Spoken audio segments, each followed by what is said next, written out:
there, everyone, and welcome to the Final Bar. It's Wednesday, August 28th. I'm your host, Dave Keller. I'm the Chief Market Strategist here at StockCharts.com in a sunny Redmond, Washington. Good to be back here, and thanks so much for joining us every weekday after the close as we try desperately to make sense of these markets together using the power of technical analysis, powers of investor psychology, and indeed the StockCharts platform. Bit of a distribution day, I would say, overall, with the NASDAQ down over 1%. This is leading into some pretty major earnings here after the close. NVIDIA set to report. We're already getting some early numbers from CrowdStrike. We have Salesforce on tap as well. Also, some retailers reported before the open. It did not go particularly well. It's the way I would summarize the retail earnings that we saw earlier. So a lot of those names like Abercrombie and Fitch, like Foot Locker and others getting dinged pretty good today. With that in mind, let's get right to our market recap and try to make sense of what we saw and heard today market-wise. Getting to the major averages here on our dashboard on StockCharts.com. You can see S&P 500 down 0.6% to 5592 and change. The NASDAQ Composite even worse, down over 1%. Mid-caps and small-caps all down as well. The S&P 600 small-cap index was actually the best performer of the group, although all the major equity averages we track on our front page here, all in the red today.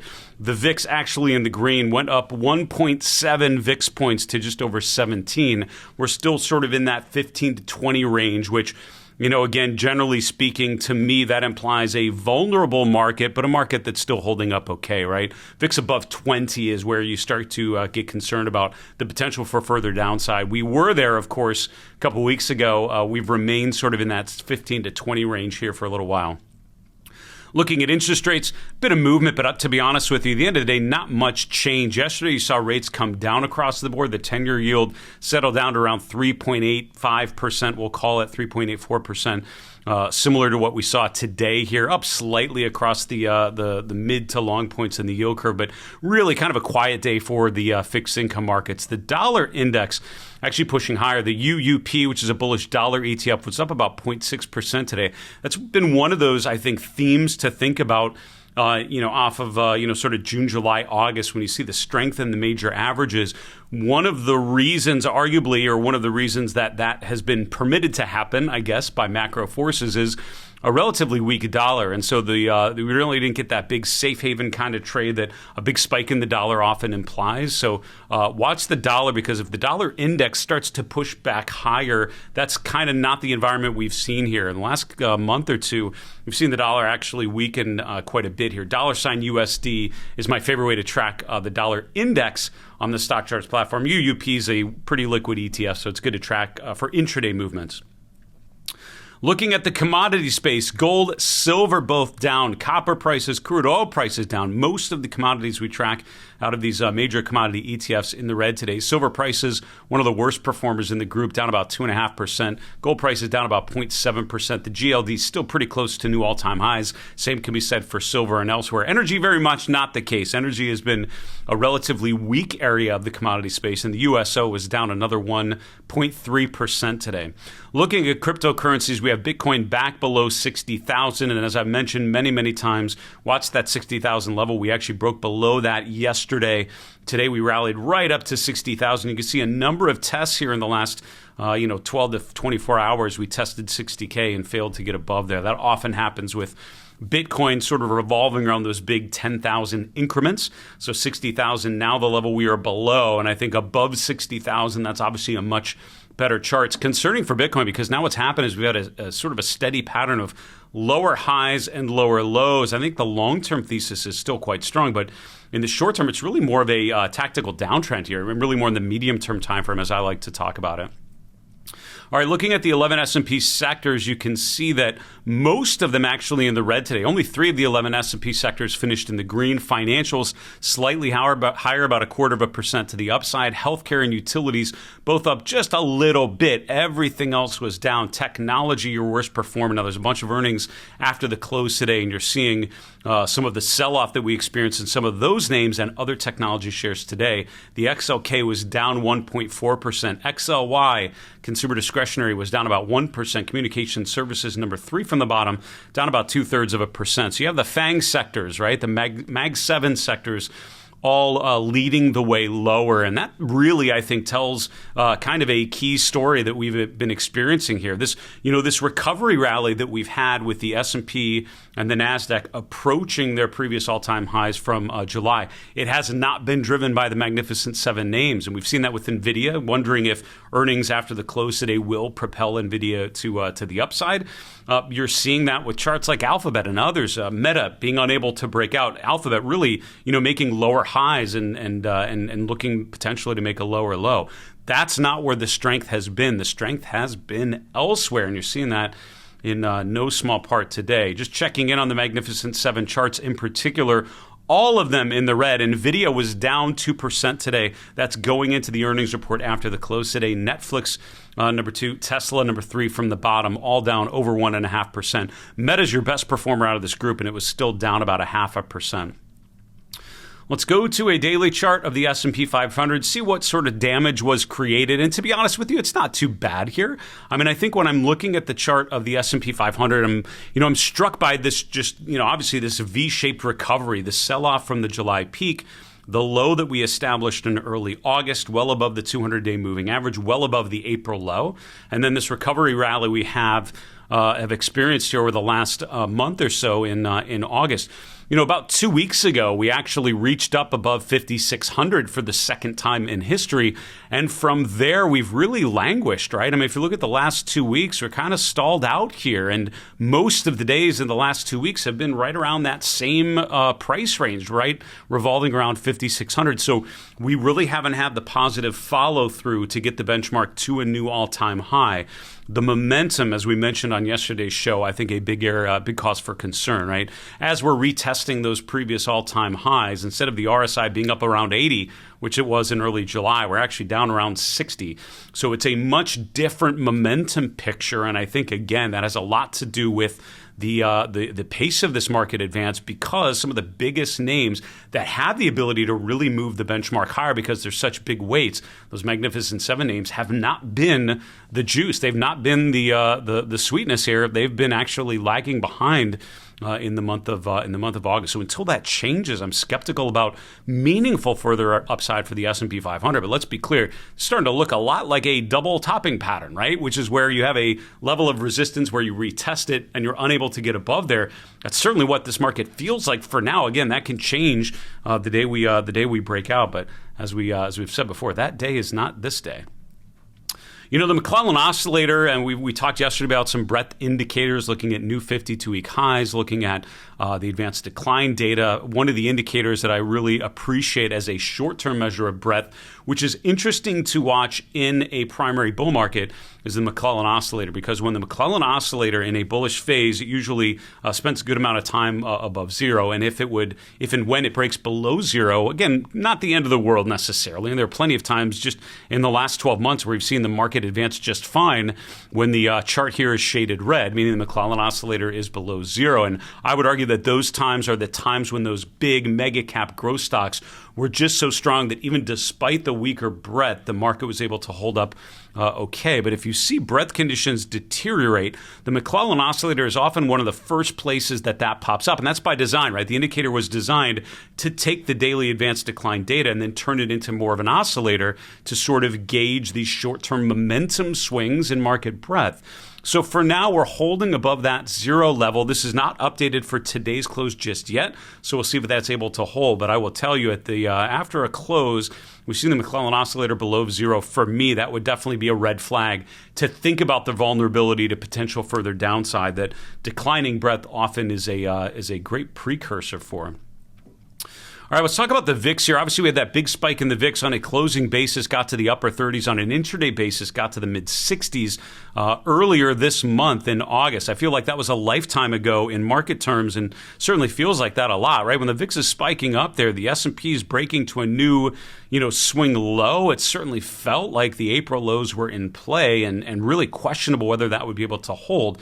5,000 was never reached, right? That April low. We actually found support just above 5,100. I'll call it around 5,200, and then have now rallied back to round trip and retest those highs yet again. Now, the VIX is remaining a little more elevated than average for the last 12 months, right? If you look, there's been a lot of times where the VIX has been down in the low teens, consistently below 50. And we saw that, sort of first quarter of 2024. We saw that in May and June as the market was in a slow and steady incline on low volatility. We're not necessarily seeing that same look here where the VIX is actually holding 15. It's not breaking below there. So 15 to 20 is sort of in that pullback range. So it's a little bit unusual that we're seeing the rally that we are here in August with the VIX remaining fairly elevated. And I would say a VIX pushing back above 20 would be a major league warning sign. So things I would be looking for here that would tell me, all right, things are not as good as they feel with the S&P retesting new all-time highs. Number one would be a spike in the VIX above 20. Number two would be a decline in breadth, which would tell me that the momentum that we've experienced in August is now starting to dissipate. And maybe this is less of an ideal scenario than the market may be pricing in here.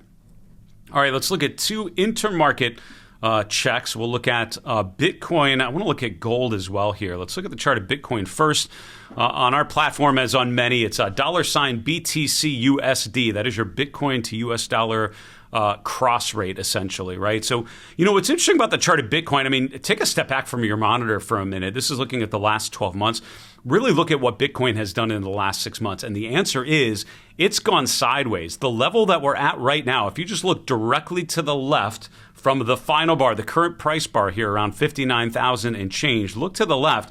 You can see we actually hit this level in late February. So here we are 6 months later, and we're right exactly at the same point. Now, during that time, we have gotten above 70,000. We've actually retested 50,000 as well. But at the end of the day, we're literally at the midpoint, right around 60,000. So this market really has just been range-bound more than anything, really from February through current levels here in late August. I would say with anything, looking at basic measures of trend using moving averages can be helpful. I think a chart like this is way more constructive when it's above the 200-day moving average than below, because that shows that, at least in the short term, we're getting above that long-term measure of trend, what we call a long-term barometer of the price trend. But, I can't help but notice from early June, we have a lower peak in late July. We have a lower peak now in August, which was a failed attempt to regain the 200-day moving average. And look at how the RSI is trending lower. On this last upswing, as we're trying to get back to 66,000, the RSI stalled out right around 60. And that's really more a characteristic of a bearish phase when the RSI can't really get above 60 on those rallies. And that's really been the story really since the March peak. That's been the story for Bitcoin, with minimal time above an RSI 60 level. And those have been sort of the sellable points, right? The times to sell strength on Bitcoin. So really the last 6 months has been sideways, if not kind of gently trending lower. So while I think the long-term thesis is probably still decent, because those are more sort of big thematic plays, and full disclosure, I do own Bitcoin and GBTC in accounts that I manage, but overall, I would say on the tactical time frame, vulnerable, and the lower peak stalling out to get above the 200-day moving average is a concerning, sort of latest data point from a technical perspective.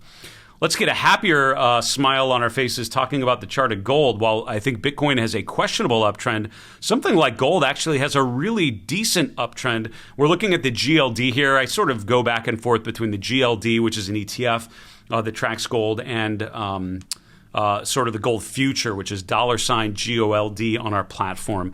Both of those obviously very, very similar because the GLD is based on physical gold. And full disclosure, I do own GLD in accounts that I manage. But you can see that the trend in gold overall is quite constructive. Think about what we talked about with Bitcoin and the RSI failing to get above 40 on those rallies. Think about how that compares to what we're seeing here. And I've actually highlighted and shaded this in green. Since October of last year, that October low, gold has really been in a primary uptrend as defined by the momentum, right? Where when we rally, the RSI often gets up to around 70 or higher. On pullbacks, the RSI doesn't tend to get much below 40. That's sort of the environment that we've been in for gold for almost a year now. So I would say gold certainly in a primary uptrend, higher highs, higher lows on a constructive momentum. It's really the opposite. So the gold over Bitcoin trade has been a pretty decent play here over the last 6 months for sure. All right. We're going to continue on looking at the market carpet, talking a little bit about the general configuration, some of the individual stocks to get to. Before I do that, though, just a reminder, if you like these tools that I'm showing you on StockCharts.com, please consider getting a free trial. We're in the process of actually upgrading our platform. We've got some new features that are being worked on and just finalized from our development team. We're also actually working on some members-only content created by myself, and I'm super excited once we're ready to announce it. Hopefully, here in the coming weeks, to share with you some of the members-only content that we're going to be creating. But with that in mind, let's look at the configuration. Look for the red that jumps out, and I'm seeing a lot of that in the technology space. Names like First Solar, Micron, AMD having a pretty rough day, and obviously one of the biggest boxes, NVIDIA, down about 2% going into today's earnings. Looking over at consumer staples, which has actually been a fairly constructive sector here recently, you can see Costco, which is one of the big box retailers. Again, overall, the chart, I would argue, is still quite constructive, but down over 2% today.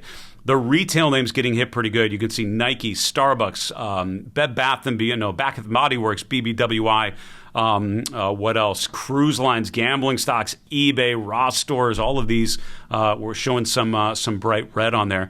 Notice sort of the green and sort of mottled colors in industrials, though, right? Not a ton of red, and actually some decent light green colors. Also in utilities, in financials. Look at how the financial sector, take Franklin Resources out of the picture, which has actually been a pretty rough chart here in recent months. And look at names like Berkshire Hathaway making new 52-week highs today. So there is strength in this market, even though I would argue that the market conditions as defined by the S&P using some of the macro tools we talked about early maybe implies limited upside potential, a lot of upside in some of these names, continued upside that we've experienced. Now, let's look at a couple names to talk about here. Retail stocks certainly on the move and in the news today because of earnings. We'll look at the XRT to start. I mean, the XRT is not a particularly great chart. A lot of the retailers actually have much uglier charts than this would imply. This actually doesn't look too bad, but it's definitely sideways, right? Look at how many times that this ETF has attempted to push above the 78 level, which is, I'm going to put the inspect tool on just to give us a horizontal line.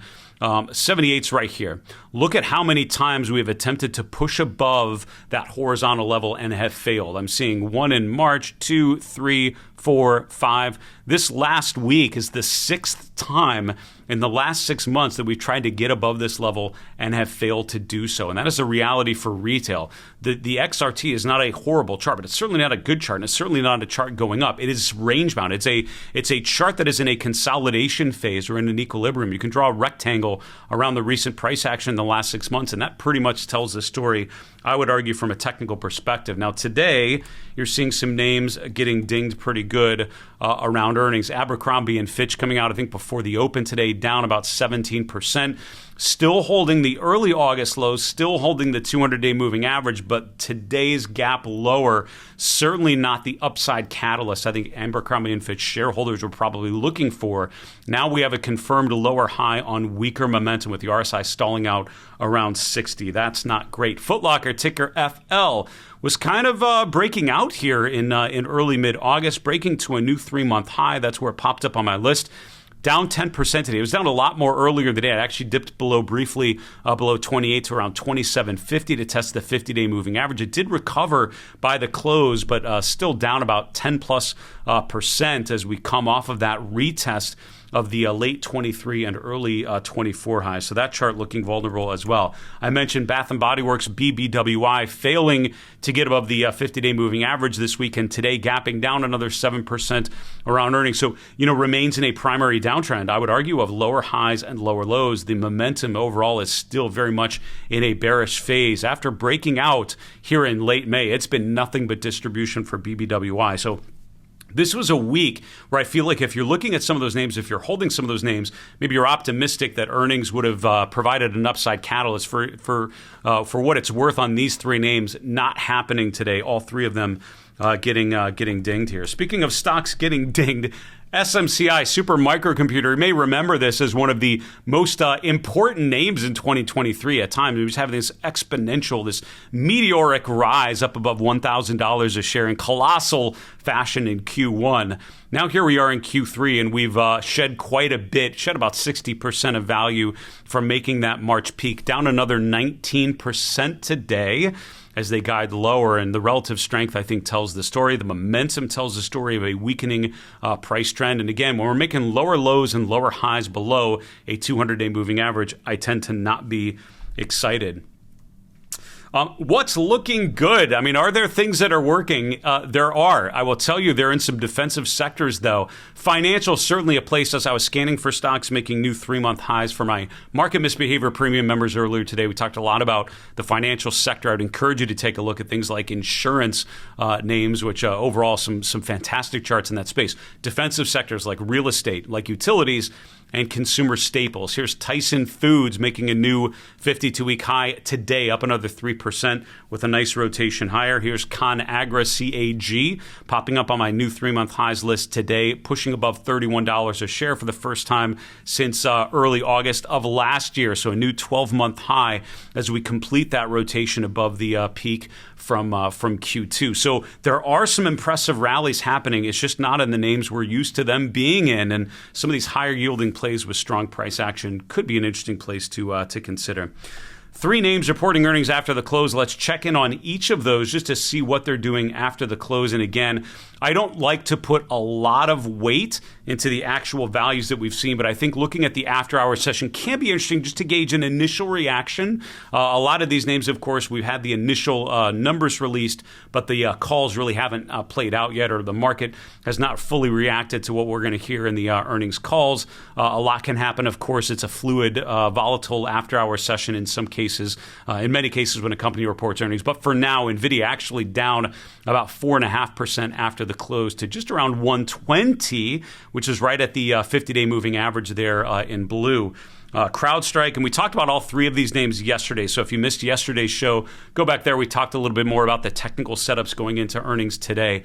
CrowdStrike actually gapping higher today, up about 3.3% so far in the after-hour session. We're up around 272, which is really still below the swing high here from about a week ago. So we'll see if there's further upside to be had after investors are able to process their earnings releases. Salesforce gapping higher as well, up about 3.6%. The question for those names, to be honest with you, with CrowdStrike and CRM, can we get some upside follow through? I think for CRM in particular, if we bring up the main chart and maybe just look at the last year, you can see that CrowdStrike's really stalled out here a number of times in July and August in an attempt to get back above the 200-day moving average. If I'm looking at this stock and looking for investability, I would love to see a push above the 200-day on improving momentum. Earnings can provide that sort of catalyst, but I would certainly pay attention to this tomorrow to see if you get that gap higher above the 200-day. Do you get additional follow-through on Friday's session? That could be vital with some of these earnings names. Folks, that's it. That's our market recap for today here on Wednesday, August 28th. Thanks so much for following our work here on YouTube. Again, please take a look at StockCharts.com. Consider becoming a member. We're actually in the process of rolling out some really cool members-only content. I don't want you to miss some of the good stuff, so take a look at StockCharts.com. But for StockCharts in Redmond, Washington, I'm Dave Keller. Be well, stay safe, have a good night. Well, it's no, nay, never. No, nay, never, no more. Well, I'll play the wild rover. No, never, no more.